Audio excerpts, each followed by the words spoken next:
This is your friendly neighborhood random guy. And like always, if you found what you were looking for in this video, please like and subscribe.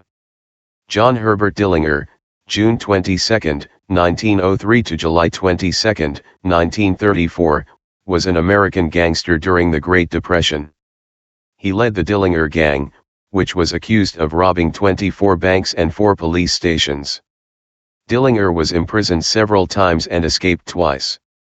He was charged with but not convicted of the murder of an East Chicago, Indiana, police officer, who shot Dillinger in his bulletproof vest during a shootout. It was the only time Dillinger was charged with homicide.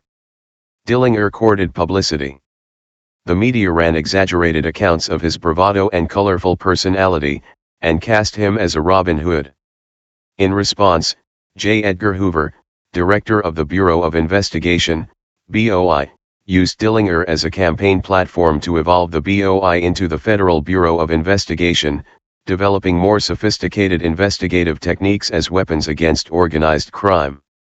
After evading police in 4 states for almost a year, Dillinger was wounded and went to his father's home to recover. He returned to Chicago in July 1934 and sought refuge in a brothel owned by Anna Compana, who later informed authorities of his whereabouts. On July 22, 1934, local and federal law enforcement officers closed in on the Biograph Theater. When BOI agents moved to arrest Dillinger as he exited the theater, he tried to flee. He was shot in the back. The deadly shot was ruled justifiable homicide. Early life. Family and background. John Dillinger was born on June 22, 1903, at 2053 Cooper Street, Indianapolis, Indiana, the younger of 2 children born to John Wilson Dillinger, 1864 to 1943, and Mary Ellen Molly Lancaster, 1870 to 1907. 10. John Dillinger's parents had married on August 23, 1887. Dillinger's father was a grocer by trade and, reportedly, a harsh man. 9. In an interview with reporters, Dillinger said that he was firm in his discipline and believed in the adage spare the rod and spoil the child. 12. Dillinger's older sister, Audrey, was born in 1889 and the mother died in 1907 just before his 4th birthday. Audrey married Emmett Fred Hancock that year and had 7 children. She cared for her brother John for several years until their father remarried in 1912 to Elizabeth Lizzie Fields, 1878 to 1933. They had 3 children. Formative years and marriage. As a teenager, Dillinger was frequently in trouble for fighting and petty theft. He was also noted for his bewildering personality and bullying of smaller children. 14. He quit school to work in an Indianapolis machine shop.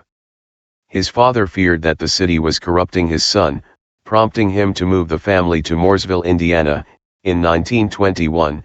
15. Dillinger's wild and rebellious behavior was unchanged, despite his new rural life. In 1922, he was arrested for auto theft, and his relationship with his father deteriorated. 16 to 17. In 1923, Dillinger's troubles led to him enlisting in the United States Navy, where he was a petty officer 3rd-class machinery repairman assigned aboard the battleship USS Utah, but he deserted a few months later when his ship was docked in Boston. He was eventually dishonorably discharged some months later. 18 to 20. Dillinger returned to Mooresville where he met Beryl Ethel Hovius. The two married on April 12, 1924. He attempted to settle down, but he had difficulty.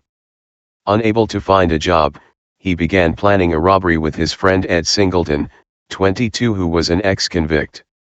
The two robbed a local grocery store, stealing $50, 26. While leaving the scene, the criminals were spotted by a minister who recognized the men and reported them to the police.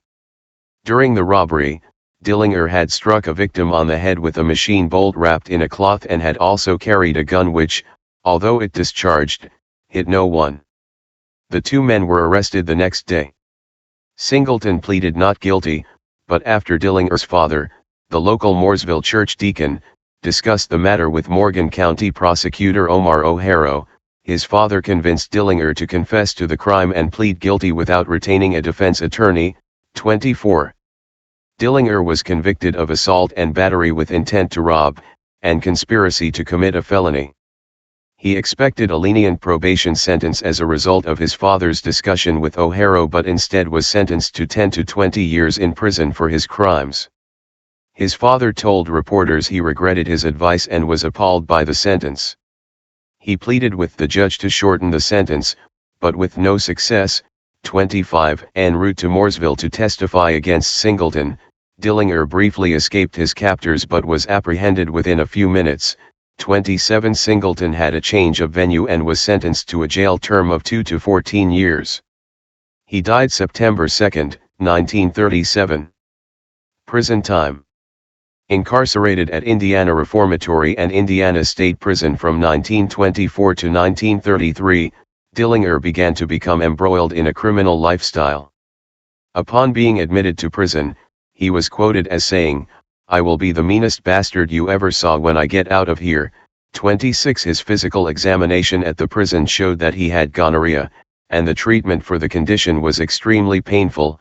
22. He became embittered against society because of his long prison sentence and befriended other criminals, including seasoned bank robbers Harry Pete Pierpont, Charles Mackay, Russell Clark, and Homer Van Meter, who taught Dillinger how to be a successful criminal. The men planned heists that they would commit soon after they were released. 32. Dillinger also studied Herman Lamb's meticulous bank robbing system and used it extensively throughout his criminal career. Dillinger's father launched a campaign to have him released and was able to obtain 188 signatures on a petition. On May 10, 1933, after serving 9.5 years, Dillinger was paroled. 37. Released at the height of the Great Depression, Dillinger, with little prospect of finding employment, 35. Immediately returned to crime. 39. On June 21, 1933, he robbed his first bank, stealing $10,000 from the New Carlisle National Bank. On August 14, Dillinger robbed a bank in Bluffton, Ohio. Tracked by police from Dayton, Ohio, he was captured and later transferred to the Allen County Jail in Lima to be indicted in connection to the Bluffton robbery. After searching him before putting him into the prison, the police discovered a document which appeared to be a prison escape plan. They demanded Dillinger tell them what the document meant, but he refused. Earlier, while in prison, Dillinger had helped conceive a plan to enable the escape of Pete Pierpont, Russell Clark, and 6 others he had met while in prison, most of whom worked in the prison laundry. Dillinger had friends smuggle guns into their cells which they used to escape 4 days after Dillinger's capture. The group that formed up, known as the First Dillinger Gang, consisted of Pierpont, Clark, Charles Mackay, Ed Schaus, Harry Copeland, and John Red Hamilton, a member of the Herman Lamb Gang. Pierpont, Clark, and Mackay arrived in Lima on October 12, 1933, where they impersonated Indiana State Police officers, claiming they had come to extradite Dillinger to Indiana. When the sheriff, Jess Sarber, asked for their credentials, Pierpont shot Sarber dead, then released Dillinger from his cell. The 4 men escaped back to Indiana, where they joined the rest of the gang. Bank robberies. The Dillinger Gang was a group of American Depression-era bank robbers led by John Dillinger. The gang gained notoriety for a successful string of bank robberies, using modern tools and tactics, in the Midwestern United States from September 1933 to July 1934. During this crime spree, the gang killed 10 and wounded 7. They managed to pull off 3 jailbreaks which wounded 2 guards and killed a sheriff. The increased use of new law enforcement techniques by the newly strengthened Bureau of Investigation, FBI predecessor, led to the dismantling of the gang. Many of its members were killed or imprisoned. Most notably, the BOI killed Dillinger in 1934 when he exited a movie theater. Known members: 1. John Dillinger, 2. Babyface Nelson, 3. John Red Hamilton, 4. Homer Van Meter, 5. Harry Pete Pierpont, 6. Charles Mackay, 7. Russell Clark, 8. Ed Schaus, 9. Harry Copeland, 10 Tommy Carroll, 11 Eddie Green, 12 John Paul Chase, 13 Eddie Bence, 14 Tommy Gannon, 15 Penny. Tactics. The gang employed military-inspired tactics taught to them in prison by men such as Herman Lamb. Tactics included the use of roles during the robbery: lookout, getaway driver, lobby man, and vault man. Gang members had modern weapons like the Thompson submachine gun and also had bulletproof vests. Lamb is credited with creating the first detailed getaway maps, known as GITs, to improve the chances for escape after the robbery. Powerful vehicles, like Ford coupes with a V8 engine, at the scene of the crime were known as work cars but were discarded after the crime to foil eyewitness reports given to police. Gangsters made use of caches of gasoline for their getaway cars as well as medical kits to treat injuries. Activities. Before Lima. New Carlisle National Bank, New Carlisle, Ohio, of $10,000 on June 21, 1933. The Commercial Bank, Daleville, Indiana, of $3,500 on July 17, 1933. Montpelier National Bank, Montpelier, Indiana, of $6,700 on August 4, 1935. Bluffton Bank, Bluffton, Ohio, of $6,000 on August 14, 1933. Massachusetts Avenue State Bank, Indianapolis, Indiana, of $21,000 on September 6, 1933. After Dillinger was broken out of Lima. Home Banking Company, St. Mary's, Ohio, of $12,000. Central National Bank and Trust Co., Greencastle, Indiana, of $74,802 on October 23, 1933. American Bank and Trust Co., Racine, Wisconsin, of $28,000 on November 20, 1933. First National Bank, East Chicago, Indiana, of $20,000 on January 15, 1934.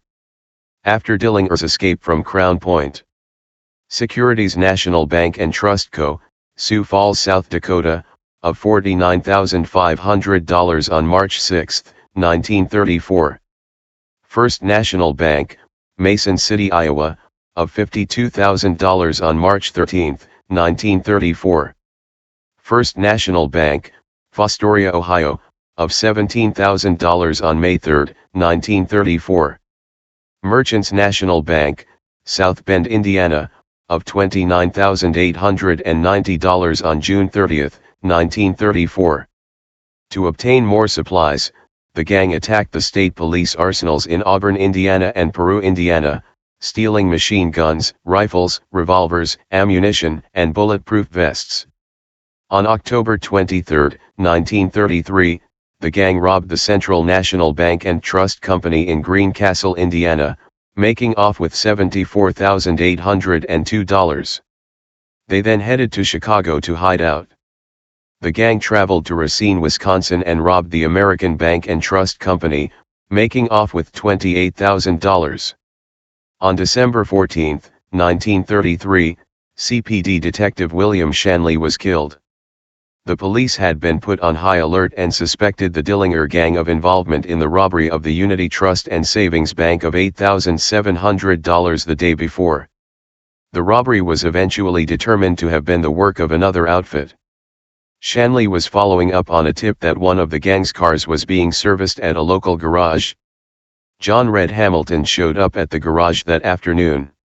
When Shanley approached him, Hamilton pulled a pistol and shot him twice, killing Shanley, then escaped. Shanley's murder led to the Chicago Police Department's establishment of a 40-man Dillinger squad. Daytona Beach, Florida. Dillinger and Evelyn Frechette were at a house on Daytona Beach, Florida on December 19. A day or two later they were joined by members of his gang. These were Pierpont, Mackay, Russell Clark, and Opal Long. Edwin Utter was the caretaker who occupied the garage apartment at the same address, and he told how the couples didn't bother anyone, they kept to themselves, and had no outside contacts, as far as he knew, and he didn't see anyone visit them. To Utter, the group had the appearance of gangsters. Someone in the group at some time mentioned to him they were coming from Chicago. Utter said the group received a considerable amount of mail. After the gang had gone, several letters came addressed to Frank Kirtley, an alias of Dillinger, J.C. Davies, alias of Mackay, and J.C. Evans, an alias of Pierpont, but as the gang had not left a forwarding addresses, they were returned to the postman. Utter stated there was considerable drinking going on, especially at night. He said the gang stayed at the cottage until about January 12, leaving at night. This January date would have posed yet another problem for Dillinger's defense team had he gone to trial for Officer O'Malley's killing. East Chicago robbery. While Mackay, Clark, and Pierpont extended their vacation by driving west to Tucson, Arizona, Dillinger left Florida on January 12 and met up with Hamilton in Chicago at noon on January 15, a meeting that had been arranged between the two men while Dillinger was in Daytona Beach. Later that afternoon they robbed the First National Bank in East Chicago. East Chicago marked the first time serious violence occurred at a Dillinger robbery, a trend that would continue through South Bend, the last job. Killed by Dillinger was East Chicago patrolman William Patrick O'Malley, the outlaw's first and only murder victim. At approximately 2:50 p.m., 10 minutes before closing time, Dillinger, Hamilton, and an unidentified driver pulled up in front of the bank on Chicago Avenue on the wrong side of the street, facing east in the westbound lane, double parked, and exited the vehicle, leaving the driver to wait in the idling car. Hamilton waited in the bank's vestibule while Dillinger entered the main room of the bank. Once inside, Dillinger leisurely opened up a leather case containing a Thompson, pulled it out, and yelled to the 20 to 30 people in the bank, "This is a stick-up. Put up your hands and get back against the wall." The bank's vice president, Walter Spencer, while hiding, kicked a button which touched off the burglar alarm. Dillinger then went to the door of the vestibule and told Hamilton to come in. Hamilton produced a small leather bag and began scooping up the cash cage by cage. Dillinger told him, "Take your time. We're in no hurry." Meanwhile, the first police contingent arrived on the scene after receiving the alarm at police headquarters. 4 officers arrived: Patrick O'Malley, Hobart Wilgus, Pete Whalen, and Julius Schranko. After a quick look through the windows of the bank, the officers could see a holdup was in progress and that one of the men was carrying a submachine gun. Schranko ran to a nearby drugstore and called for more backup. While Schranko was calling headquarters, Wilgus entered the bank by himself, but was soon covered by Dillinger. The outlaw relieved him of his pistol, emptied the cartridges, then tossed it back to the officer.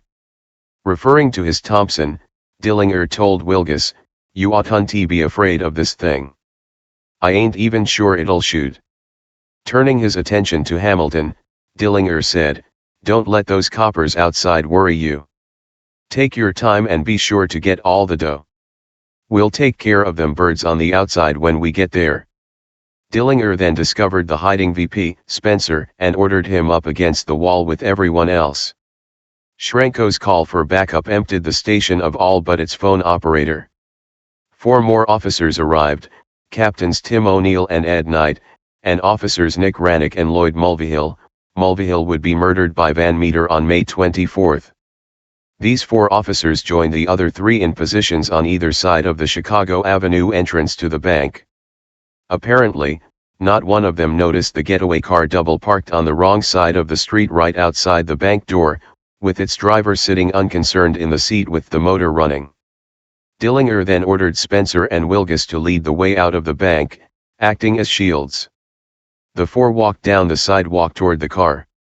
O'Malley, standing about 20 feet from the front door, saw an opening and fired 4 times at Dillinger, the bullets bouncing off the outlaw's bulletproof vest. Dillinger pushed Spencer away with the barrel of his Thompson and yelled, "Get over. I'll get that son of a bitch." O'Malley fell dead, with 8 holes in a line across his chest. As Hamilton made his way into the street, he took a bullet to the right hand, causing him to drop an emptied pistol. Dillinger kept firing until he climbed into the rear seat of the car. Two game wardens who had driven up to the scene emptied their guns into the car as it started to pull away.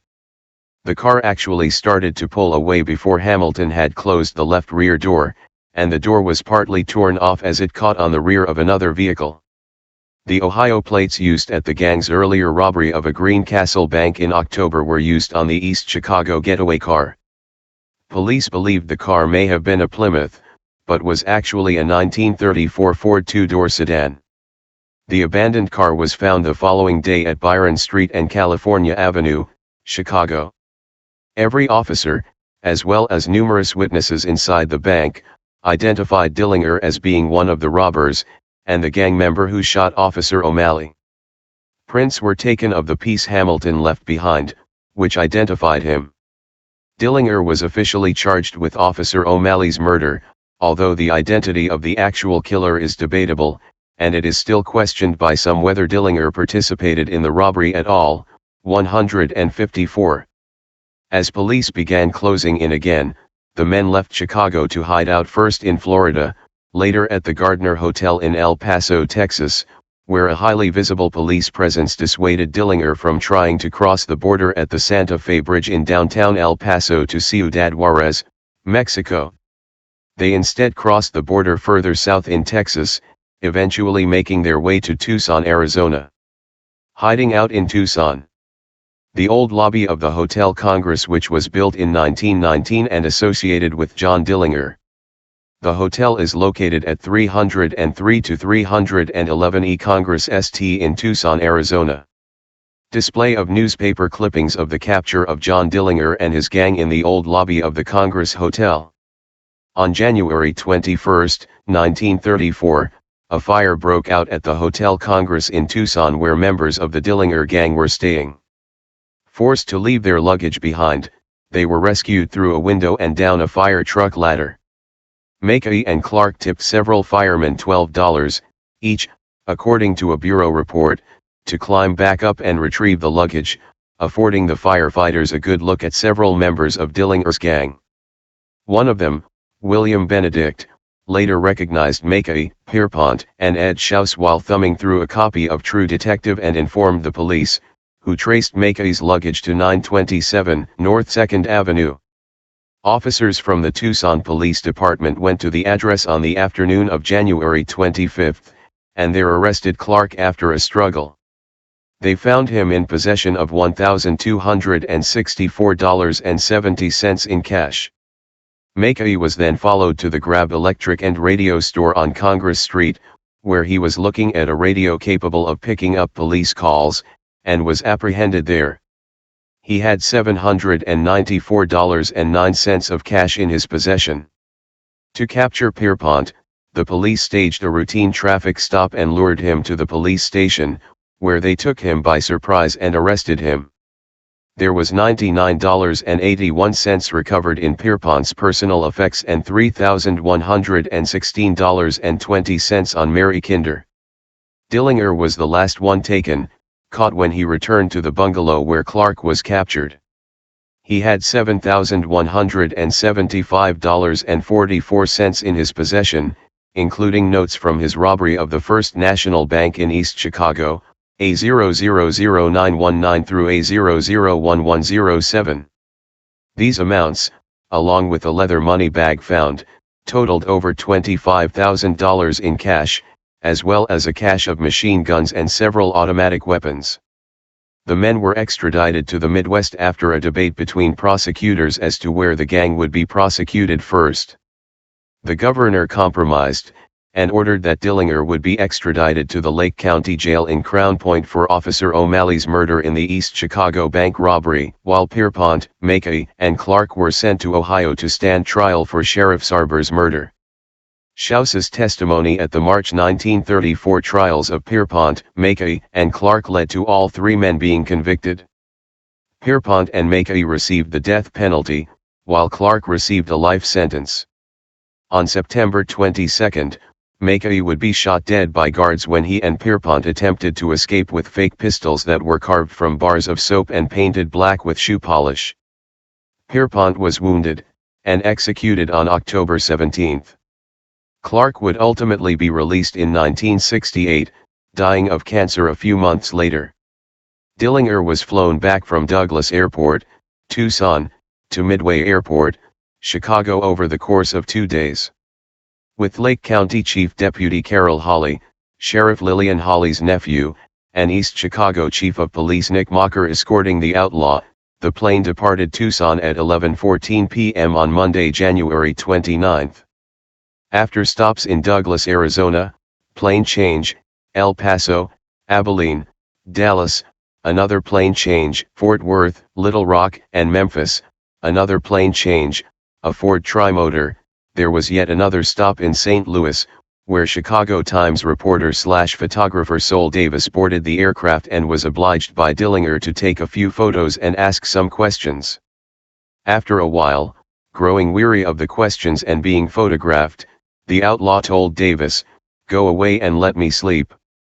Dillinger's brutal flight schedule ended at about 6 p.m. January 30 when the plane finally touched down at Midway. Waiting for him on the ground were 32 heavily armed Chicago policemen. A 13-car caravan consisting of 29 troopers from Indiana was ready to escort Dillinger to Crown Point, 30 miles away, to be tried for the O'Malley killing. Sioux Falls, South Dakota, robbery. Dillinger was for a time imprisoned at Crown Point Jail, although he later escaped. 3 days after Dillinger's escape, at about 9:45 a.m. on March 6, a vehicle, green 1934 Packard Super 8, 1934 Kansas license 13-786, filled with 6 members of the gang parked near the curb at the Security National Bank and Trust Company in Sioux Falls. One of the bank's bookkeepers, Mary Lucas, looked out the window and saw the Packard roll up the street. "If I ever saw a hold-up car, that's one," she said to a bank stenographer next to her. The stenographer laughed, saying that she'd been hearing too much lately about bank robberies. Before they could return to their desks, Dillinger, Nelson, Green, and Van Meter had entered the bank and subdued both tellers and customers. Hamilton, the driver, stayed with the car, while Tommy Carroll patrolled outside the bank with a Thompson. Inside, Nelson spotted motorcycle patrolman Hale Keith, who was approaching the bank on foot. He fired his Thompson at Keith through a plate glass window while standing on an assistant cashier's counter. Multiple bullets hit Keith in the abdomen, in the right leg, about 6 inches below the hip, the right wrist, and the right arm, just below the elbow, but he would survive. Nelson was reported to have laughed when Keith fell, then saying, "I got one. I got one." H.M. Shubatham, a reporter for the Daily Argus Leader, was in the office of Sheriff Mel Sells at the time of the sheriff receiving a call informing him of the robbery. Mel grabbed a machine gun and a riot gun, and gave the riot gun to Shubatham. They both got into a car and drove to the robbery scene, 3 blocks away. On the way to the bank, Sells figured his strategy. Across from the bank stood the Lincoln Hotel. He planned to reach a second-floor window and fire at the robbers. When he reached the bank, scores of spectators were watching the activities. In the center of the street in front of the bank, Carroll was standing with a machine gun. Occasionally, he would fire a few volleys, supposedly to keep the assembled people impressed.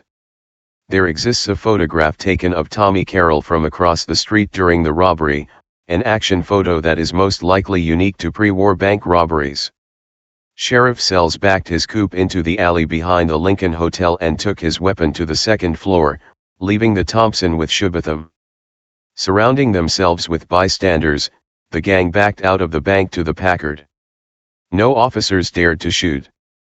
The outlaws picked out 5 people to go with as hostages and commanded them to stand on the running boards. The hostages were Leo Olson, a bank teller, Mildred Bostwick, Alice Bejen, and Emma Nabok, stenographers, and Mary Lucas. As the Packard sped away from the bank, patrolman Harley Chrisman managed to shoot out the radiator.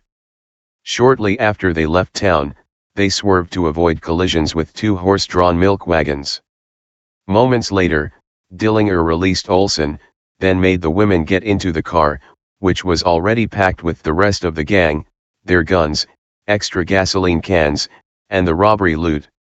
Bill Conklin of the Wilson service station on South Minnesota Avenue saw the Packard coming down the street with smoke pouring from the hood and assumed the car was on fire. He ran into the station, grabbed a fire extinguisher and ran back out. One of the robbers said, "Get back in there," as they had slowed up for him. The car eventually began to slow down right outside of town, giving 3 pursuing police cars time to catch up. 2 miles outside of the Lakeland farm, the gang got out of the Packard and made the hostages stand around them, then opened fire on their pursuers. The 3 squad cars retreated. The gang then hijacked a car owned by local farmer Alfred Muss, and transferred the gas cans and money into it. About 10 miles outside of Sioux Falls, the gang released the hostages and drove off. The hostages were eventually picked up by a passing motorist who drove them back to the bank. The police scoured the highways by ground and by air over a 50-mile segment of territory south and east of Sioux Falls. The men they were looking for were believed to have ditched Muss's Dodge for a big Lincoln about 2 or 3 miles northwest of Schindler. From St. Paul came the assurance that 20 police cars were patrolling all roads heading into St. Paul and Minneapolis, but the gang made it safely back to the Twin Cities and began preparing for the Mason City heist. Mason City, Iowa, robbery. 7 days later, on the afternoon of March 13, at 2:40 p.m., the same 6, Dillinger, Nelson, Hamilton, Green, Van Meter, and Carroll, plus an added 7th man as the probable driver, either Joseph Burns or Red Forsyth, drove down State Street in a 1933 blue Buick 90 Series sedan, with the rear window removed, and parked in front of Mulcahy's prescription shop. All sources tell a different story as to who went in the bank and who patrolled outside, but it was believed certain that Dillinger took a position outside the front entrance, with Nelson on the north side of the street near the alley behind the bank, and at least Hamilton and Green entered the bank, with probably Van Meter. From descriptions by witnesses later, Tommy Carroll was also positioned outside. Carroll stood in the doorway of the prescription shop on State. Freelance photographer H.C. Kunkelman happened to be filming the bank when the robbery began. Kunkelman was told by one of the bandits to turn the camera off, that they would be the ones doing all the shooting. He began filming again once the gang made their getaway. The 5-minute film still exists. Green and Hamilton, and probably Van Meter, entered the bank and fired volleys into the walls and ceiling. 31 employees and approximately 25 customers were ordered to put their hands up. Tom Walters, a bank guard positioned in an elevated bulletproof observation booth near the front entrance, fired a tear gas cartridge, according to procedure, which hit Green in the back. Walters' tear gas gun then jammed. One of the robbers, either Van Meter or Green, sprayed the booth with machine gun fire, which shattered the glass, but left Walters unharmed. Tom Barkley, a clerk, threw a tear gas grenade over the balcony of the lobby. While the teller's cash drawers were being emptied, drawers 1, 2, 3, 4, 6, and 7, missing 5, about $5,000, Hamilton grabbed assistant cashier Harry Fisher and brought him back to open the vault. About a week earlier, Eddie Green, most likely, had appeared at Fisher's door asking for directions, then peered attentively at Fisher's face, something Fisher would later remember. Directions for alternate routes for the getaway were also mapped out at this time. Once they got to the vault, Hamilton erred by allowing a steel gate to close and lock between him and Fisher. Fisher now could only hand stacks of $5 bills to Hamilton through the bars, greatly reducing the gang's take from $250,000 to $52,000. During the robbery, Green would periodically yell out the time to the others. Meanwhile, crowds began to form outside after word had spread that a robbery was in progress at the bank. James Buchanan, an off-duty officer, who had grabbed a sawed-off shotgun when he heard about the robbery, hid behind the Grand Army of the Republic monument. Unable to fire because of the crowd of people, he instead exchanged barbs with Dillinger. Of the robbers, Dillinger was the only one for whom a clothing description could be provided: light gray suit, dark overcoat and dark hat. Buchanan called back for him to get away from the crowd and he would fight it out with him. Buchanan said that Dillinger's upper lip turned into a snarl as he talked. Dillinger, armed with a Thompson, drew a .38 from an inside pocket and fired at Buchanan, but missed. Outside the bank, Nelson was acting somewhat crazily, firing randomly in different directions. One man, R.L. James, was hit in the leg by one of Nelson's bursts. Tommy Carroll came over to check on James' condition. An oncoming car came and Carroll blasted it with his machine gun. The radiator of the car was filled with lead and the frantic driver backed out at the rate of 25 miles per hour. From his third-floor office above the bank, Police Judge John C. Shipley heard the gunfire and went to the window. Dillinger sent a volley of shots in Shipley's direction, warning him to stay back.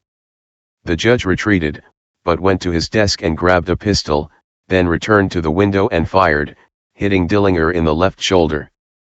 Hamilton, Green, and Van Meter, with a large canvas bag of cash, left through the front door of the bank, surrounding themselves with hostages that Dillinger had collected.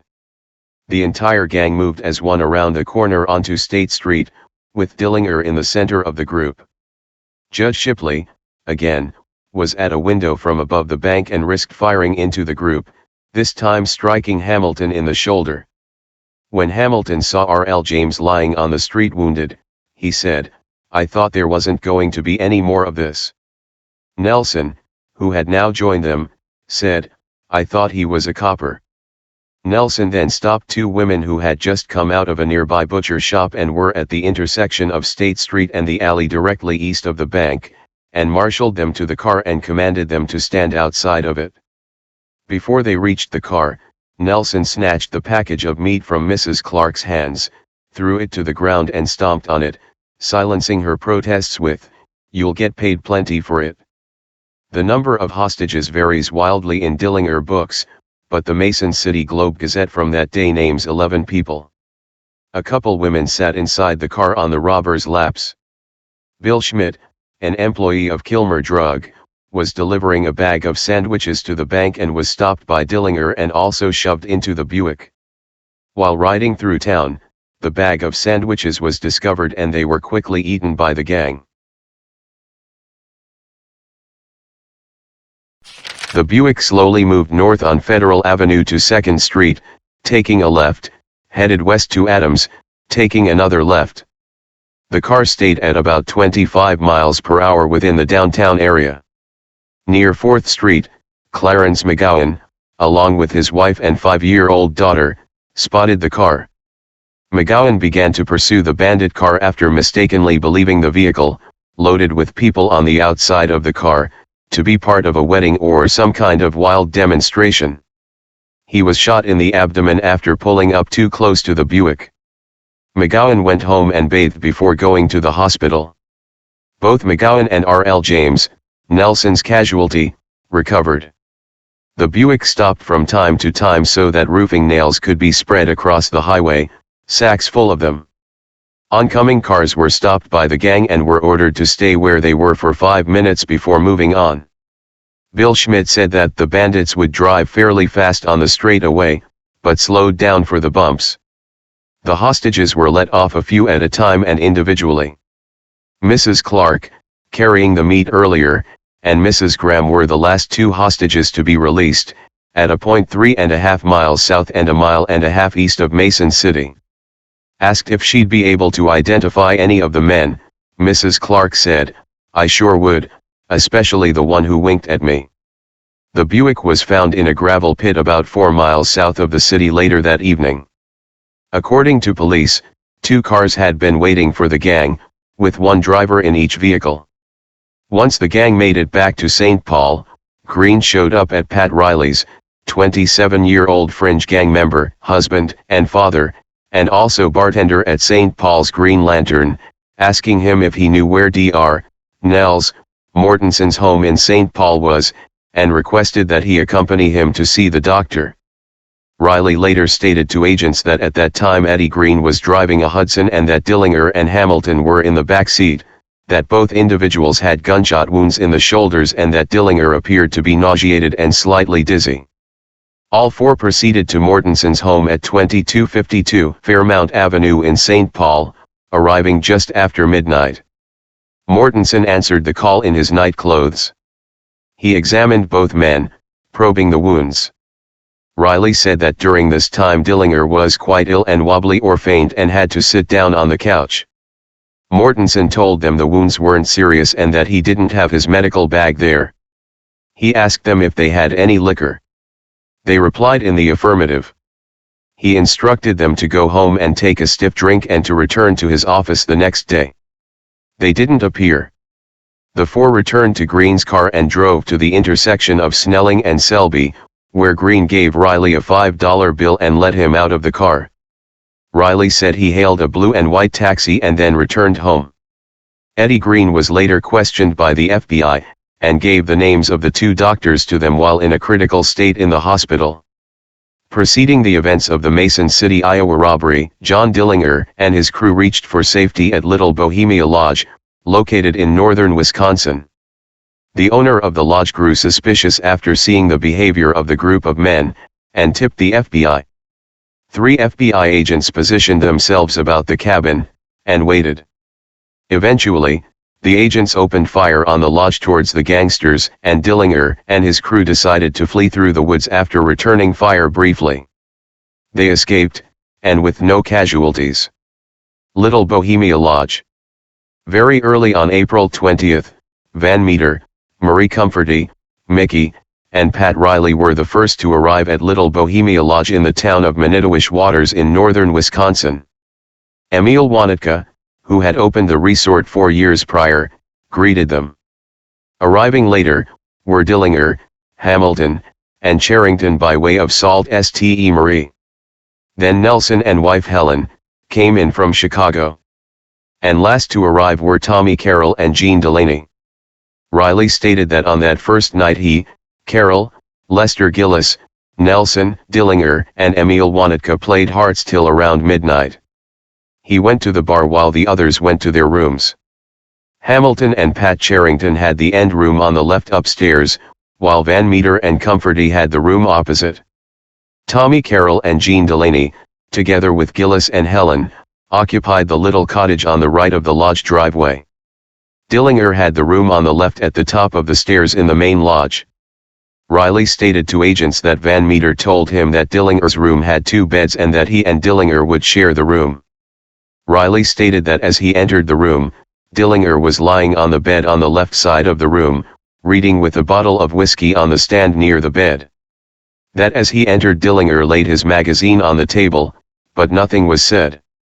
He noticed when Dillinger turned over he had a .45 automatic under his pillow. Riley stated that Dillinger then took a drink. That he himself, then locked the door, turned out the light, and went to bed on the right-hand side of the room. The gang had assured the owners that they would give no trouble, but they monitored the owners whenever they left or spoke on the phone. Emil's wife Nan and her brother managed to evade Babyface Nelson, who was tailing them, and mailed a letter of warning to a U.S. Attorney's office in Chicago, which later contacted the Division of Investigation. Days later, a score of federal agents led by Hugh Clegg and Melvin Purvis approached the lodge in the early morning hours. 2 barking watchdogs announced their arrival, but the gang was so used to Nan Wanitka's dogs that they did not bother to inspect the disturbance. It was only after the federal agents mistakenly shot a local resident and 2 innocent civilian Conservation Corps workers as they were about to drive away in a car that the Dillinger gang was alerted to the presence of the FBI. Gunfire between the groups lasted only momentarily, but the whole gang managed to escape in various ways despite the agents' efforts to surround the lodge. J.J. Dunn, Dakota County Sheriff, received a call from the Department of Justice at 3:40 a.m. on April 23, giving notice that the gang might be headed his way in a Model A, Wisconsin plate number 92652. Dunn gathered a posse that included Deputy Sheriffs Joe Heinen, Norman Dieters, and Larry Dunn, with Hastings night policeman Fred McCardle. The coupe was spotted 6 hours later, shortly after 10 a.m., entering the city from the south on Highway 3, then turned at the drugstore corner to cross the High Bridge, in the direction of St. Paul. The officers used Heinen's Buick sedan in the pursuit, with Heinen driving and McArdle armed with a .30 to 30 and Dieters a .30 to 40. A large cattle truck slipped between the officer's car and the Model A, and Heinen was unable to pass the truck until he reached the opposite side of the spiral bridge. Upon leaving the north end of the bridge, the bandit car was seen climbing the hill a half a mile across the valley. The Buick started to creep up on the trio. McArdle and Dieters fired warning shots outside their windows as the two cars were leaving St. Paul Park. Dillinger, the middle passenger, with Van Meter driving, returned fire with his .45 through the rear window of the coupe. As the cars roared up the highway toward Newport, approximately 50 shots were exchanged. The chase that started near St. Paul Park, according to the officers involved, was for about 20 miles, not 50, as it is usually reported. McArdle fired the shot that inflicted the mortal wound to Hamilton. In describing the shot, McArdle said, "When the bullet hit the car, the coupe seemed to wobble for a minute and then we thought it was going into the ditch. The driver managed to keep it on the pavement, however, and after doubling back to St. Paul Park and crossing the highway toward Cottage Grove, they lost us in the hills." The car would soon be replaced before heading to Chicago to seek out medical attention for Hamilton. It should be remembered that the trio hadn't slept at all the night before. It was also extremely cramped in the coupe with 3 people, one of them being mortally wounded, as the length of a Model A seat is only 39 inches across. Much has been written about the slowness of the Model A used in the escape, top speed about 45 miles per hour, but with a large part of the driving done in darkness, Van Meter wouldn't have been going much faster than 40 to 45 miles per hour in any car, since headlight systems in all cars of the period were notoriously inadequate. High speed at night was simply too dangerous. It's unfortunate for Dillinger, Van Meter, and Hamilton that they didn't ditch the coupe for a faster car at daybreak. It probably wasn't possible to do so. Hamilton was taken by Dillinger and Van Meter to see Joseph Moran in Chicago, though Moran refused to treat Hamilton. He died at a Barker Karpus hideout in Aurora, Illinois, 3 days after the shooting near Hastings. Dillinger, Van Meter, Arthur Barker, Volney Davis, and Harry Campbell, members of the Barker Karpus gang, buried him in Oswego, Illinois. On May 3, 1 week after Hamilton's death, Dillinger, Van Meter, and Tommy Carroll robbed the First National Bank of Fostoria, Ohio. In the robbery, Fostoria Police Chief Frank Culp was wounded when Van Meter shot him in the chest with a Thompson. Dillinger and Van Meter spent most of May living out of a red panel truck with a mattress in the back. In early May, Dillinger paid a visit to Fred Hancock at 3301 East New York Street, Indianapolis, the Shell filling station where Hubert and Fred worked, and gave him $1,200 in cash. Fred Hancock, "It was on Thursday, May 10, that I next saw John. A fellow came into the station between 5 o'clock and 4 p.m. on this date dressed in overalls, wearing glasses, no coat, wearing a sleeveless jacket. He was unshaven, and this party stood by the kerosene drum. I did not recognize him at the time and continued to wait upon a customer who was in the station, and then walked into the filling station house, thinking that this party standing by the kerosene drum was a kerosene customer. This party then walked over to the filling station house and knocked on the window to attract my attention. When I looked at him more closely, I realized that it was John. He left with me a package containing money and told me where to take it. He said to tell Dad if anything happened to him to give Billy some of that money. He gave me $1,200 made up in 4 packages, $500 for Grandpa, $500 for my mother, Audrey Hancock, $100 for Hubert and $100 for myself, and I personally delivered this money to the people it was intended for. John told me how hot he was.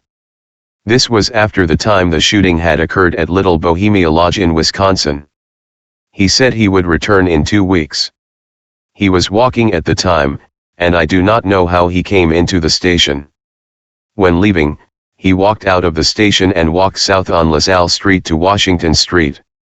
The money was all made up of $1, $5 and $10 bills. There were very few $10 bills in the money, it being mostly ones and fives. I used the $100 John gave me in connection with some work I was having done on the eyes of my little girl, and I understand that mother and grandpa later paid out the $500 they each received to some attorney, possibly John, Ryan, in connection with John's case. Agent Whitson had been observing the activity at the Shell station on the corner of New York and LaSalle. Whitson, on May 10, 34, I noticed a stranger talking to Fred Hancock near the kerosene drum in the yard of the station at about 3:45 p.m.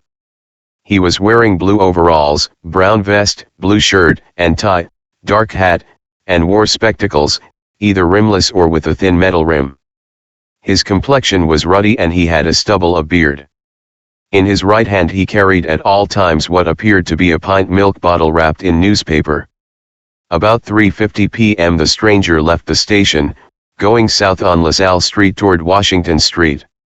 Agent noted that the man appeared to have a deep cleft in his chin, and decided to follow him and have a better look at him. Agent reached the street without being observed by Hancock and followed the stranger, who was walking rapidly and without any noticeable lameness or infirmity in either leg. The man turned west on Washington Street when Agent was still between 25 and 30 yards behind him. When Agent reached the street intersection, the man was nowhere in sight. On May 24, it is alleged that Van Meter killed East Chicago patrolman Francis Mulvihill and Martin O'Brien, who had tried to pull them over. On June 7, Tommy Carroll was shot and killed by police in Waterloo, Iowa. Dillinger and Van Meter reunited with Nelson a week later and went into hiding. On June 30, Dillinger, Van Meter, Nelson, and an unidentified fat man robbed the Merchants National Bank in South Bend, Indiana. The identity of the fat man has never been confirmed. It is widely suspected that he was one of Nelson's associates, or, as suggested by Fatso Negri to the BOI, Pretty Boy Floyd. During the robbery, a police officer named Howard Wagner was killed when Van Meter shot him in the chest as he responded to the sound of a burst of submachine gunfire coming from inside the bank. Van Meter was shot in the head during the resulting shootout, and was seriously wounded. Green Lantern Tavern. The Green Lantern Speakeasy opened for business in 1928. It was located at 229 East 6th Street in St. Paul, Minnesota. It became notorious for being a favorite hangout for Prohibition crime figures including the Dillinger Gang. In 1933 two members of the gang, Tommy Gannon and William Albert Pat Riley, took over its operations. The details of the how and why of that transaction are undocumented, but Pat Riley was one of the tavern's bartenders. Kay Gillespie, Canadian, was a waitress there that at that time, said she was only to approach customers when summoned to their tables. Dillinger is known to have participated with the Dillinger Gang in 12 separate bank robberies, between June 21, 1933, and June 30, 1934. Evelyn Frechette. Evelyn Billy Frechette met John Dillinger in October 1933, and they began a relationship in November 1933. After Dillinger's death, Billy was offered money for her story and wrote a memoir for the Chicago Herald and Examiner in August 1934. Escape from Crown Point, Indiana. The John Dillinger House in Tucson, Arizona. On January 25, 1934, Dillinger and his gang were captured in Tucson, Arizona. He was extradited to Indiana and escorted back by Matt Leach, the chief of the Indiana State Police. Dillinger was taken to the Lake County Jail in Crown Point, Indiana and imprisoned to face charges for the murder of a policeman who was killed during a Dillinger gang bank robbery in East Chicago, Indiana, on January 15, 1934. The local police boasted to area newspapers that the jail was escape-proof and had posted extra guards as a precaution. However, on Saturday, March 3, 1934, Dillinger was able to escape during morning exercises with 15 other inmates. Dillinger produced a pistol, catching deputies and guards by surprise, and he was able to leave the premises without firing a shot. Almost immediately afterwards, conjecture began whether the gun Dillinger displayed was real or not. According to Deputy Ernest Blunk, Dillinger had escaped using a real pistol. FBI files, on the other hand, indicate that Dillinger used a carved fake pistol. Sam Cahoon, a trustee who Dillinger took hostage in the jail, also believed Dillinger had carved the gun, using a razor and some shelving in his cell. In another version, according to an unpublished interview with Dillinger's attorney, Louis Paquette, investigator Art O'Leary claimed to have sneaked the gun in himself. On March 16, Herbert Youngblood, who escaped from Crown Point alongside Dillinger, was shot dead by police in Port Huron, Michigan.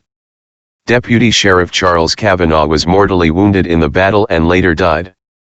Before he died, Youngblood told officers Dillinger was in the neighborhood of Port Huron, and immediately officers began a search for the escaped man, but no trace of him was found. An Indiana newspaper reported that Youngblood later retracted the story and said he did not know where Dillinger was at that time, as he had parted with him soon after their escape. Dillinger was indicted by a grand jury, and the Bureau of Investigation, a precursor of the Federal Bureau of Investigation, organized a nationwide manhunt for him. Just hours after his escape from the Lake County Jail, Dillinger reunited with his girlfriend, Evelyn Billy Frechette. According to Frechette's trial testimony, Dillinger stayed with her for almost 2 weeks. However, the two had actually traveled to the Twin Cities and taken lodgings at the Santa Monica Apartments, Minneapolis, Minnesota, where they stayed for 15 days. Dillinger then met John Red Hamilton and the two mustered a new gang consisting of Babyface Nelson's gang, including Nelson, Homer Van Meter, Tommy Carroll, and Eddie Green. 3 days after Dillinger's escape from Crown Point, the second gang robbed a bank in Sioux Falls, South Dakota.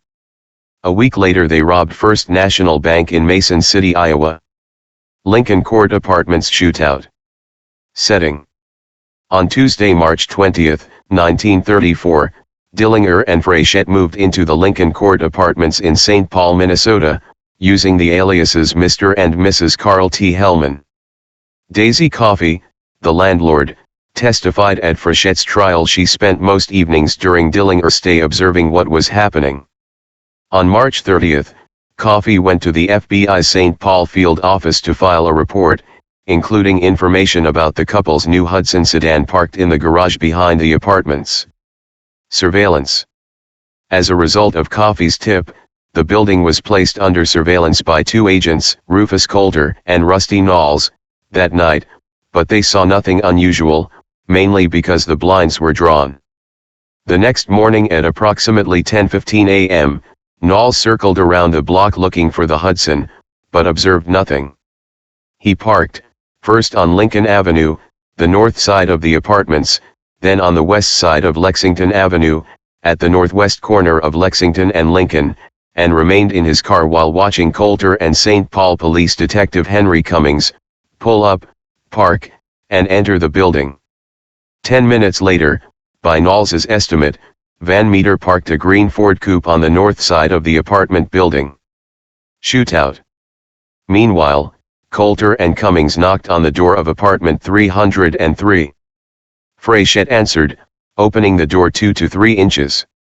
She said she was not dressed and to come back. Coulter told her they would wait. After waiting 2 to 3 minutes, Coulter went to the basement apartment of the caretakers, Louis and Margaret Dillinger, and asked to use the phone to call the bureau. He quickly returned to Cummings, and the two of them waited for Frechette to open the door. Van Meter then appeared in the hall and asked Coulter if his name was Johnson. Coulter said it was not, and as Van Meter passed on to the landing of the third floor, Coulter asked him for a name. Van Meter replied, "I am a soap salesman." Asked where his samples were, Van Meter said they were in his car. Coulter asked if he had any credentials. Van Meter said no, and continued down the stairs.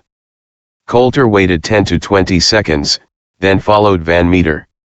As Coulter got to the lobby on the ground floor, Van Meter opened fire on him. Coulter hastily fled outside, chased by Van Meter. Van Meter ran back into the front entrance. Recognizing Van Meter, Knowles pointed out the Ford to Coulter and told him to disable it. Coulter shot out the rear left tire. While Coulter stayed with Van Meter's Ford, Knowles went to the corner drugstore and called the local police, then the Bureau's St. Paul office, but could not get through because both lines were busy. Van Meter, meanwhile, escaped by hopping on a passing coal truck. Frechette, in her harboring trial testimony, said that she told Dillinger that the police had shown up after speaking to Cummings. Upon hearing Van Meter firing at Coulter, Dillinger opened fire through the door with a Thompson submachine gun, sending Cummings scrambling for cover. Dillinger then stepped out and fired another burst at Cummings. Cummings shot back with a revolver, but quickly ran out of ammunition. He hit Dillinger in the left calf with one of his 5 shots. He then hastily retreated down the stairs to the front entrance. Once Cummings retreated, Dillinger and Frechette hurried down the stairs, exited through the back door and drove away in the Hudson. Aftermath. After the shootout, Dillinger and Frechette drove to Eddie Green's apartment in Minneapolis. Green called his associate Dr. Clayton E. May at his office at 712 Masonic Temple in downtown Minneapolis, still extant. With Green, his wife Beth, and Frechette following in Green's car, the doctor drove Dillinger to an apartment belonging to Augusta Salt, who had been providing nursing services and a bed for May's illicit patients for several years, patients he could not risk seeing at his regular office. May treated Dillinger's wound with antiseptics. Green visited Dillinger on Monday, April 2, just hours before Green was mortally wounded by the FBI in St. Paul. Dillinger convalesced at Dr. May's for 5 days, until Wednesday, April 4. Dr. May was promised $500 for his services, but received nothing. Return to Mooresville. After the events in Minneapolis, Dillinger and Frechette traveled to Mooresville to visit Dillinger's father. Friday, April 6, 1934, was spent contacting family members, particularly his half-brother Hubert Dillinger. On April 6, Hubert and Dillinger left Mooresville at about 8 p.m. and proceeded to Leipsic, Ohio, approximately 210 miles away, to see Joseph and Lena Pierpont, parents of Prohibition-era gangster, Harry Pierpont. The Pierponts were not home, so the two headed back to Mooresville around midnight. On April 7 at approximately 3:30 a.m., they rammed a car driven by Mr. and Mrs. Joseph Manning near Noblesville, Indiana, after Hubert fell asleep behind the wheel. They crashed through a farm fence and about 200 feet into the woods. Both men made it back to the Mooresville farm. Swarms of police showed up at the accident scene within hours. Found in the car were maps, a machine gun magazine, a length of rope, and a bullwhip. According to Hubert, his brother planned to pay a visit with the bullwhip to his former one-armed shyster lawyer at Crown Point, Joseph Ryan, who had run off with his retainer after being replaced by Louis Paquette. At about 10:30 a.m. on April 7, Billy, Hubert and Hubert's wife purchased a black four-door Ford the 5/8, registering it in the name of Mrs. Fred Penfield, Billy Frechette. At 2:30 p.m., Billy and Hubert picked up the V8 and returned to Mooresville. On Sunday, April 8, the Dillingers enjoyed a family picnic while the FBI had the farm under surveillance nearby. Later in the afternoon, suspecting they were being watched, agents J.L. Garotti and T.J. Donegan were cruising in the vicinity in their car. The group left in separate cars. Billy drove the new Ford the 5/8, with two of Dillinger's nieces, Mary Hancock in the front seat and Alberta Hancock in the back. Dillinger was on the floor of the car. He was later seen, but not recognized, by Donegan and Garotti. Eventually, Norman, driving the V8, proceeded with Dillinger and Billy to Chicago, where they separated from Norman. The following afternoon, Monday, April 9, Dillinger had an appointment at a tavern at 416 North State Street. Sensing trouble, Billy went in first. She was promptly arrested by agents, but refused to reveal Dillinger's whereabouts. Dillinger was waiting in his car outside the tavern and then drove off unnoticed.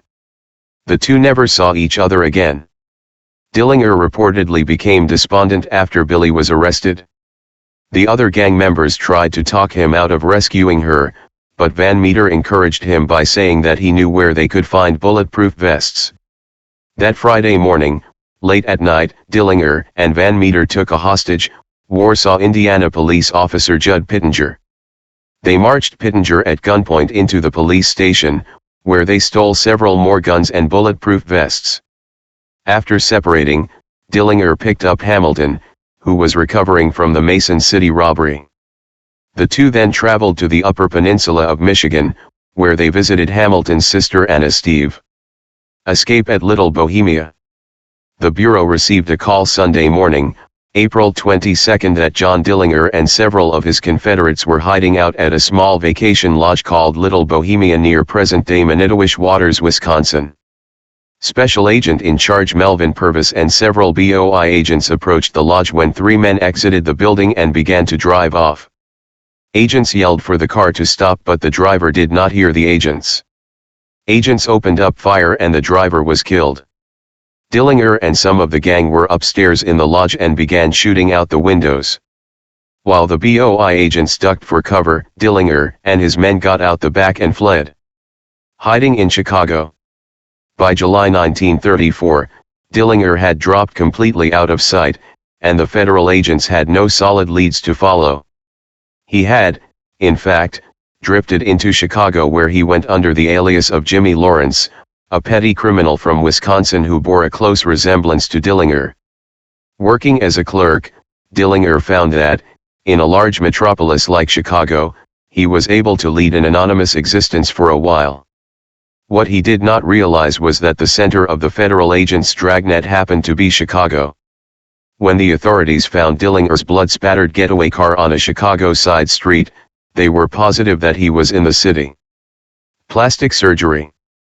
According to Art O'Leary, as early as March 1934, Dillinger expressed an interest in plastic surgery and had asked O'Leary to check with Paquette on such matters. At the end of April, Paquette paid a visit to his old friend Dr. Wilhelm Lozer. Lozer had practiced in Chicago for 27 years before being convicted under the Harrison Narcotic Act in 1931. He was sentenced to 3 years at Leavenworth, but was paroled early on December 7, 1932, with Paquette's help. He later testified that he performed facial surgery on himself and obliterated the fingerprint impressions on the tips of his fingers by the application of a caustic soda preparation. Paquette said Dillinger would have to pay $5,000 for the plastic surgery, $4,400 split between Paquette, Lozer, and O'Leary, and $600 to Dr. Harold Cassidy, who would administer the anesthetic. The procedure would take place at the home of Paquette's longtime friend, 67-year-old James Probosco, at the end of May. On May 28, Lozer was picked up at his home at 7:30 p.m. by O'Leary and Cassidy. The three of them then drove to Probosco's place. Dillinger chose to have a general anesthetic. Lozer later testified. I asked him what work he wanted done. He wanted 2 warts, moles, removed on the right lower forehead between the eyes and one at the left outer angle of the left eye, wanted a depression of the nose filled in, a scar, a large one to the left of the median line of the upper lip excised, wanted his dimples removed and wanted the angle of the mouth drawn up. He didn't say anything about the fingers that day to me. Cassidy administered an overdose of ether, which caused Dillinger to suffocate. He began to turn blue and stopped breathing. Lozer pulled Dillinger's tongue out of his mouth with a pair of forceps, and at the same time forcing both elbows into his ribs. Dillinger gasped and resumed breathing. The procedure continued with only a local anesthetic. Lozer removed several moles on Dillinger's forehead, made an incision in his nose and an incision in his chin and tied back both cheeks. Lozer met with Paquette again on Saturday, June 2, with Paquette saying that more work was needed on Dillinger and that Van Meter now wanted the same work done to him. Also, both now wanted work done on their fingertips. The price for the fingerprint procedure would be $500 per hand or $100 a finger. Lozer used a mixture of nitric and hydrochloric acid commonly known as aqua regia. Lozer met O'Leary the following night at Clark and Wright at 8:30, and they once again drove to Probosco's. Present this evening were Dillinger, Van Meter, Probosco, Paquette, Cassidy, and Peggy Doyle, Probosco's girlfriend. Lozer testified that he worked for only about 30 minutes before O'Leary and Paquette had left. Lozer testified, "Cassidy and I worked on Dillinger and Van Meter simultaneously on June 3. While the work was being done, Dillinger and Van Meter changed off. The work that could be done while the patient was sitting up, that patient was in the sitting room. The work that had to be done while the man was lying down, that patient was on the couch in the bedroom. They were changed back and forth according to the work to be done. The hands were sterilized, made aseptic with antiseptics, thoroughly washed with soap and water and used sterile gauze afterwards to keep them clean. Next, cutting instrument, knife was used to expose the lower skin, in other words, take off the epidermis and expose the derma, then alternately the acid and the alkaloid was applied as was necessary to produce the desired results. Minor work was done 2 nights later, Tuesday, June 5. Lozer made some small corrections first on Van Meter, then Dillinger. Lozer stated, "A man came in before I left, who I found out later was Babyface Nelson. He came in with a drum of machine gun bullets under his arm, threw them on the bed or the couch in the bedroom, and started to talk to Van Meter. The 2 then motioned for Dillinger to come over and the 3 went back into the kitchen." Peggy Doyle later told agents. Dillinger and Van Meter resided at Probosco's home until the last week of June 1934, that on some occasions they would be away for a day or 2, sometimes leaving separately, and on other occasions together, that at this time Van Meter usually parked his car in the rear of Probosco's residence outside the back fence, that she gathered that Dillinger was keeping company with a young woman who lived on the north side of Chicago, inasmuch as he would state upon leaving Probosco's home that he was going in the direction of Diversey Boulevard, that Van Meter apparently was not acquainted with Dillinger's friend, and she heard him warning Dillinger to be careful about striking up acquaintances with girls he knew nothing about, that Dillinger and Van Meter usually kept a machine gun in an open case under the piano in the parlor, that they also kept a shotgun under the parlor table. O'Leary stated that Dillinger expressed dissatisfaction with the facial work that Lozer had performed on him. O'Leary said that, on another occasion, that Probosco told him, "The son of a bitch has gone out for one of his walks," that he did not know when he would return, that Probosco raved about the craziness of Dillinger, stating that he was always going for walks and was likely to cause the authorities to locate the place where he was staying, that Probosco stated frankly on this occasion that he was afraid to have the man around. Agents arrested Lozer at 1127 South Harvey, Oak Park, Illinois, on Tuesday, July 24. O'Leary returned from a family fishing trip on July 24, the day of Lozer's arrest, and had read in the newspapers that the Department of Justice was looking for 2 doctors and another man in connection with some plastic work that was done on Dillinger. O'Leary left Chicago immediately, but returned 2 weeks later, learned that Lozer and others had been arrested, phoned Paquette, who assured him everything was all right, then left again. He returned from St. Louis on August 25 and was promptly taken into custody. On Friday, July 27, Probosco fell to his death from the 19th floor of the Bankers Building in Chicago while in custody. On Thursday, August 23, Homer Van Meter was shot and killed in a dead-end alley in St. Paul by Tom Brown, former St. Paul Chief of Police, and then current Chief Frank Cullen. Polly Hamilton. Rita Polly Hamilton was a teenage runaway from Fargo, North Dakota. She met Anna Ivanova Akaleva, Anna Kumpana, aka Anna Sage, in Gary, Indiana, and worked periodically as a prostitute in Anna's brothel until marrying Gary police officer Roy O'Keel in 1929. They divorced in March 1933. In the summer of 1934, the now 26-year-old Hamilton was a waitress in Chicago at the S&S Sandwich Shop located at 1209 1/2 Wilson Avenue. She had remained friends with Sage and was sharing living space with Sage and Sage's 24-year-old son, Steve, at 2858 Clark Street. Dillinger and Hamilton, a Billy Frechette lookalike, met in June 1934 at the Barrel of Fun nightclub located at 4541 Wilson Avenue. Dillinger introduced himself as Jimmy Lawrence and said he was a clerk at the Board of Trade. They dated until Dillinger's death at the Biograph Theater in July 1934. Betrayal. Division of Investigations Chief J. Edgar Hoover created a special task force headquartered in Chicago to locate Dillinger. On July 21, Anna Kumpana, a madam from a brothel in Gary, Indiana, also known as the Woman in Red, contacted the FBI. She was a Romanian immigrant threatened with deportation for low moral character and offered agents information on Dillinger in exchange for their help in preventing her deportation. The FBI agreed to her terms, but she was later deported nonetheless. Kumpana revealed that Dillinger was spending his time with another prostitute, Polly Hamilton, and that she and the couple were going to see a movie together on the following day. She agreed to wear an orange dress, so police could easily identify her. She was unsure which of two theaters they would attend, the Biograph or the Marlboro. On December 15, 1934, pardons were issued by Indiana Governor Harry G. Leslie for the offenses of which Anna Kumpana was convicted. Kumpana stated that on Sunday afternoon, July 22, Dillinger asked her whether she wanted to go to the show with them, Polly and him.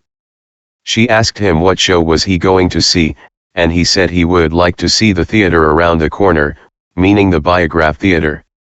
She stated she was unable to leave the house to inform Purvis or Martin about Dillinger's plans to attend the Biograph, but as they were going to have fried chicken for the evening meal, she told Polly she had nothing in which to fry the chicken and was going to the store to get some butter, that while at the store she called Mr. Purvis and informed him of Dillinger's plans to attend the Biograph that evening, at the same time obtaining the butter. She then returned to the house so Polly would not be suspicious that she went out to call anyone. The crowd at Chicago's Biograph Theater on July 22, 1934, shortly after Dillinger was killed there by FBI agents. A team of federal agents and officers from police forces from outside of Chicago was formed, along with a very small number of Chicago police officers. Among them was East Chicago Police Department Sergeant Martin Zarkovich, the officer to whom Kumpana had acted as a criminal informant. At the time, federal officials felt that the Chicago Police Department was thoroughly corrupt and could not be trusted. Hoover and Purvis also wanted more of the credit, 50 not wanting to take the risk of another embarrassing escape of Dillinger. The police were split into two groups. On Sunday, one team was sent to the Marlboro Theater on the city's west side, while another team surrounded the Biograph Theater at 2433 North Lincoln Avenue on the north side. Shooting at the Biograph Theater and death. FBI photograph of the Biograph Theater taken July 28, 1934, 6 days after the shooting, the only night murder in Trinidad played. A Dillinger death mask made from an original mold, one of 4 made. A second is on display at the Alcatraz East Museum in Pigeon Forge, Tennessee. Grave at Crown Hill Cemetery, Indianapolis, Indiana, at least the 4th marker to be replaced since 1934, due to souvenir seekers chipping away at them. At approximately 8:30 p.m., Sage, Hamilton, and Dillinger were observed entering the Biograph Theater, which was showing the crime drama Manhattan Melodrama, starring Clark Gable, Myrna Loy, and William Powell. During the stakeout, the Biograph's manager thought the agents were criminals setting up a robbery. He called the Chicago police, who dutifully responded and had to be waved off by the federal agents, who told them that they were on a stakeout for an important target. When the film ended, Purvis stood by the front door and signaled Dillinger's exit by lighting a cigar. Both he and the other agents reported that Dillinger turned his head and looked directly at the agent as he walked by, glanced across the street, then moved ahead of his female companions, reached into his pocket but failed to extract his gun, 353, and ran into a nearby alley. Other accounts stated Dillinger ignored a command to surrender, whipped out his gun, then headed for the alley. Agents already had the alley closed off. 3 men pursued Dillinger into the alley and fired. Clarence Hurt shot twice, Charles Winstead 3 times, and Herman Hollis once. Dillinger was hit from behind and fell face first to the ground. Dillinger was struck 4 times, with 2 bullets grazing him and one causing a superficial wound to the right side. The fatal bullet entered through the back of his neck, severed the spinal cord, passed into his brain and exited just under the right eye, severing 2 sets of veins and arteries. An ambulance was summoned. Although it was soon apparent Dillinger had died from the gunshot wounds, he was officially pronounced dead at Election Brothers Hospital. According to investigators, Dillinger died without saying a word. Winstead was later thought to have fired the fatal shot, and as a consequence received a personal letter of commendation specify from J. Edgar Hoover. 2 female bystanders, Teresa Paulus and Etta Nadolski, were wounded. Dillinger bumped into Nadolski just as the shooting started. Nadolski was shot and was subsequently taken to Columbus Hospital. Dillinger was shot and killed by the special agents on July 22, 1934, at approximately 10:40 p.m., according to a New York Times report the next day. Dillinger's death came only 2 months after the deaths of fellow notorious criminals Bonnie and Clyde. There were reports of people dipping their handkerchiefs and skirts into the pool of blood that had formed, as Dillinger lay in the alley. As keepsakes, souvenir hunters madly dipped newspapers in the blood that stained the pavement. Handkerchiefs were whipped out and used to mop up the blood. Funeral. Dillinger's body was available for public display at the Cook County morgue. An estimated 15,000 people viewed the corpse over a day and a half. As many as 4 death masks were also made.